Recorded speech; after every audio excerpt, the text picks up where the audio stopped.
Hello दोस्तों, स्वागत है आपका मेरे चैनल में। दोस्तों, आज मैं बात करूंगा कि जीएसटी के टाइप से कितने प्रकार के होते हैं। दोस्तों, पहले मैंने वीडियो में बता दिया था कि जीएसटी क्या होती है।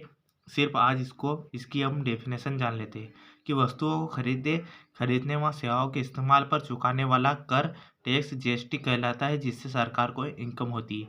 दोस्तों, जब भी हम कोई चीज़ जैसे कि किराना का सामान या फिर कुछ भी खरीदते हैं तो उस पे जीएसटी लगा हुआ होता है। आपको उस इसमें जीएसटी सम्मिलित होता है। जैसे कि मान लीजिए कोई भी मतलब घड़ी साबुन है 10 रुपये का, तो उसमें मान लीजिए कि 50 पैसे जीएसटी लगा हुआ होता है। वो ग्राहकों द्वारा या अपने द्वारा चुकाया जाता है। इससे ही सरकार को इनकम होती है। और एक और डायरेक्ट टैक्स होता है जो इनकम पर लगता है, कि जैसे कि 10 लाख से ऊपर जिसकी इनकम होती है उस पर लगता है। अब हम इसके प्रकार जान लेते हैं कि जीएसटी इसमें क्या होता है, कितने टाइप्स होते हैं। तो जीएसटी के 4 टाइप्स होते हैं यहाँ पर: एसजीएसटी, सीजीएसटी और आईजीएसटी और यूजीएसटी। ये 4 तरह से जीएसटी लगता है सेवाओं और वस्तुओं पर।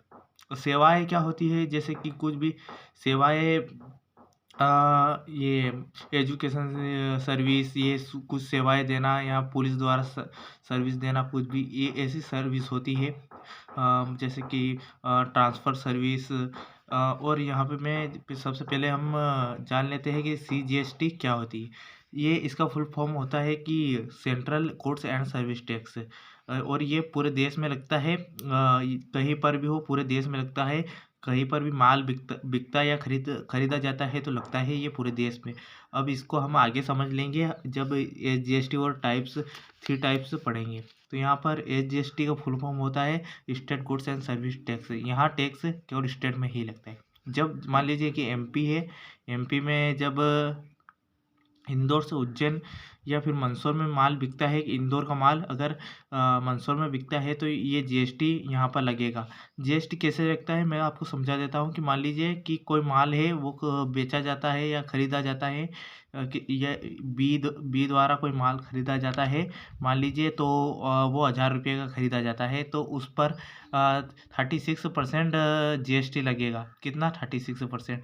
तो 36% कितना हो जाएगा यहाँ पर हो जाएगा 360 रुपये। 360 रुपये हो जाएगा जीएसटी। तो उस पर 360 में से 18% मतलब 50% जीएसटी किसको चला जाएगा?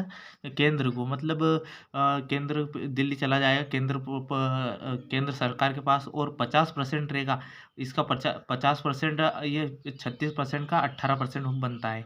तो इसका 18% केंद्र शासित रखेगी और बाकी राज्य रखेगा। और अगली जीएसटी हम पढ़ लेते हैं। अब अगला है आईजीएसटी। तो फ्रेंड आईजीएसटी का फुल फॉर्म होता है inter state goods and service tax. ये टैक्स 2 राज्यों में माल के खरीदे और बिक्री पर व्यवहार पर लगता है। जैसे मान लीजिए कि माल एमपी से गुजरात जाता है बेचने के लिए माल। तो गुजरात जाता है, तो यहाँ से माल गुजरात मान लीजिए खरीदता है, तो खरीदता है तो यहाँ पर टैक्स लगता है। यहाँ पर टैक्स लगता है गुजरात सरकार को। गुजरात सरकार को टैक्स मिलेगा यहाँ पर 18%। 36% लगता है, तो 18% केंद्र प्रदेश को शासित प्रदेश सेंट्रल लेवल पर जाएगा।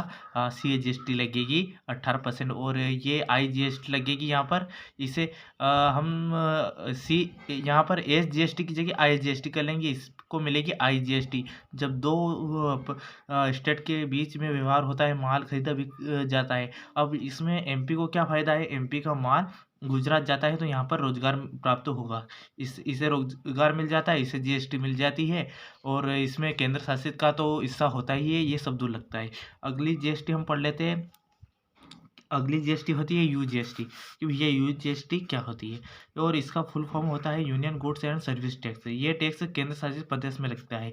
ये सिर्फ केंद्र शासित यूनियन स्टेट में ही लगता है। जैसे मान लीजिए कि ये है दिल्ली एक केंद्र शासित प्रदेश है। अगर दिल्ली में ही माल एक जगह से यहाँ से तो यहाँ पर बिकने जाता है, तो यहाँ पर खरीदने वाला जो खरीदता है उस पर टैक्स लगता है माल का। यहाँ पर भी 18% GST इस प्रदेश पर जाती है और 18% इस जो दिल्ली है उसकी स्टेट लेवल पर सरकार को मिलता है। और ऐसे ही ये पूरा टैक्स लगता है। आप समझ गए होंगे। हर हालत में सी GST तो सब जगह लगती है। सो फ्रेंड्स, अगर आपको ये वीडियो पसंद आया तो please like and subscribe my channel. Thank you so much.